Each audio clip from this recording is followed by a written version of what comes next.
नमस्कार, मैं शहबाज। जैसा कि आपको पता है कि इन दिनों हिंदुस्तान में एक बहुत बड़ा मसाला चल रहा है। तो आपको पता ही होगा कि प्यार मोहब्बत ज़िंदाबाद आपने सुना ही होगा। तो ऐसा ही कुछ एक कहानी चल रही है। पाकिस्तान से सीमा हैदर नामी लड़की हिंदुस्तान में आई है और आपको जानकर बेहद मतलब एक तरीके का जो ये होता है कि गेम के ज़रिए पबजी खेल कर आप हिंदुस्तान में चली आ रही है, वो भी 4 बच्चों के साथ। तो इस पर हमारे इमरान भाई हैं और यहाँ पे प्राची है। इन लोगों से भी बात करेंगे क्योंकि अभी क्या चल रहा है सीमा हैदर से जो उनकी तबीयत है, उनकी तबीयत को लेकर भी एक बड़ी खबर आ रही है कि उनकी तबीयत अभी नासाज चल रही है, उनकी तबीयत थोड़ी ख़राब है। तो इन सारी बातों के लेकर और उनसे जो पुलिस से क्या बातचीत हुई है सब बात करेंगे। तो मेरे सामने प्राची है। और बताइए, तो अच्छा प्राची बताइए कि आप जो सीमा हैदर को तो आप तो जानती हैं, तो वो पाकिस्तान से यहाँ चली आई हैं। तो आप बताइए अभी जो उनका एक मसाला चल रहा है, उनकी तबीयत को लेकर भी बड़ी अपडेट आ रही है। तो कहाँ ये बात कहाँ तक पहुँची है? और सीमा हैदर भी कह रही है कि वो मर जाएगी मगर पाकिस्तान नहीं जाएगी। जी, तो जैसे कि हम अभी एक गदर एक प्रेम कथा का सीक्वल का इंतज़ार कर ही रहे थे कि सही में एक सच्ची प्रेम हमारे सामने आ गया है। जहाँ पहले वाले गदर में तारा सिंह ने अपनी मोहब्बत शकीना को लेने के लिए पाकिस्तान पहुंच गया था, तो फिर वहीं सीमा हैदर अपने प्यार को पाने के लिए पाकिस्तान से भारत आ रही है, वो भी कैसे? ऑनलाइन गेम पबजी खेल के। बताइए, आप भी खेलती हैं क्या पबजी? नहीं, बिल्कुल नहीं। अच्छा जी बिल्कुल नहीं। तो खेला करिए आप भी। नहीं नहीं, बिल्कुल ऐसे घटना सामने आने के बाद तो हम खेलेंगे ना, खेले भी ना। अरे ठीक है। तो इन्होंने कहा कि जिस तरह से तारा सिंह ने सकीना को लेने के लिए वो इंडिया से पाकिस्तान पहुंचते हैं, इसी तरह यहाँ पे अब एक उल्टा हो गया है कि पाकिस्तान की एक लड़की इंडिया चली आती है सीमा हैदर सचिन को पाने के लिए। तो काफ़ी और भी अपडेट के लिए हमारे साथ इमरान भाई हैं, इनसे हम जानेंगे क्या चल रहा है और उनकी जो पूरी अपडेट क्या सामने आई है सब बताएंगे इमरान भाई। अच्छा, तो इमरान भाई बताइए कि ये घटना हुई है, ये आप इसको किस नज़र से देखते हैं? देखिए, जहाँ तक मेरे नज़रिया का बात है तो अभी एटीएस जो वो जांच कर रही है इस पूरे मसले पर, कल ही पूछताछ हुई है उससे। कल परसों से 18 घंटे की पूछताछ किया था एटीएस ने इसको लेके। वो 13 मई को मेरे ख्याल से वो इंडिया आई थी। वो ये घटना आपको 2019-20 की, जब पूरा देश या पूरा दुनिया लॉकडाउन में त्रासदी से जूझ रहा था, तब पबजी के ज़रिए इन दोनों की मुलाकात होती है। उसके बाद सीमा हैदर काफ़ी बार अप्लाई किया वीज़ा के लिए, लेकिन उनको वीज़ा मिला नहीं। उनके पहले शादीशुदा थी वो, उनके जो हस्बैंड है वो दुबई में काम करते हैं। तो उनका ये कहना है कि जो हमारे हस्बैंड हैं उन्होंने मुझे खर्चा नहीं दिया, मुझे वो ठीक से रखते नहीं थे, मुझे मानते नहीं थे। तो मेरे पापा की डेथ भी हो गई उसी दौरान, कोविड के दौरान।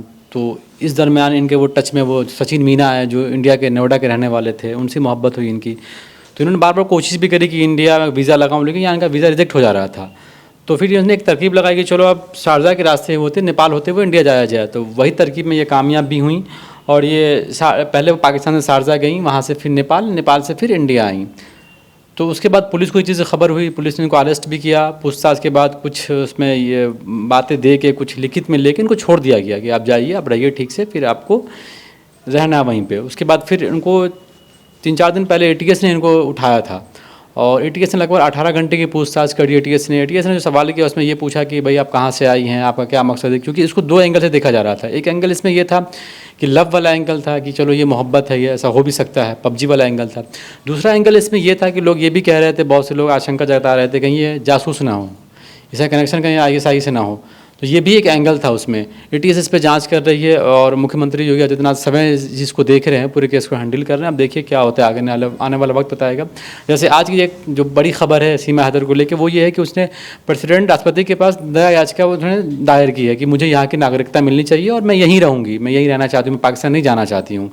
वो खुल के हिंदू धर्म भी उन्होंने अपना लिया है, उनके साथ 4 बच्चे हैं। तो कुछ सस्पेक्टेड चीज़ें हैं, लेकिन इसका मतलब ये नहीं कि हम उन्हें डायरेक्ट कह दें कि वो जासूसी हो सकती हैं। अब जो हमारे जो देश की जो एटीएस एजेंसी वो जांच कर रही है, देखिए आगे क्या होता है। मगर एक बात यहाँ पे और समझने की बात यह है कि कोई भी शख्स किसी कंट्री से अगर बगैर वीज़े बगैर पासपोर्ट से अगर आ रही है तो क्या वो मतलब उसको कोई भी देश एक्सेप्ट कर सकता है? नहीं ऐसा नहीं, possible? यही तो क्राइटेरिया होता है, किसी भी देश का अपना एक नियम होता है, ये क्राइटेरिया होता है कि कुछ देश में वीज़ा लगना कंपलसरी होता है, उसमें एक पाकिस्तान भी आता है। तो एटीएस उसको इसी मसले पे, वो एटीएस ने उससे पूछताछ कर रही है कि आप बिना वीज़ा कैसे यहाँ आ गए। अगर वो वीज़ा लेके आती प्रॉपर एक चैनल तरीके से आती, लीगल तरीके से, तो फिर एटीएस उससे पूछताछ नहीं करती, क्योंकि एक तरीका होता है, एक प्रोसेस है हर चीज़ का। तो वो प्रोसेस को उन्होंने फॉलो नहीं किया, वो डायरेक्ट अनलीगल तरीके से जो उन्होंने रूट पकड़ा वो अनलीगल रूट था उनका यहाँ आने का, तो वो सही नहीं है। इसी बिहार पे एटीएस उनसे पूछताछ कर रही है। तो अगर आपको ऐसा क्या मतलब ऐसा आपको लगता है कि क्या सीमा को या तो पाकिस्तान उनको भेज दिया जाएगा या फिर उनको इंडिया एक्सेप्ट कर लेगी? अगर एक्सेप्ट भी करेगी तो उनको जो 4 छोटे छोटे बच्चे हैं उनका जो मुस्तकबिल है, उनका जो फ्यूचर है, वो मतलब कैसे होगा? कैसे? अब देखिए, ये तो आप डिपेंड कर रहा है यहाँ की हुकूमत, यहाँ की सरकार पे कि वो किस तरह से बिहेव करती है उनके साथ।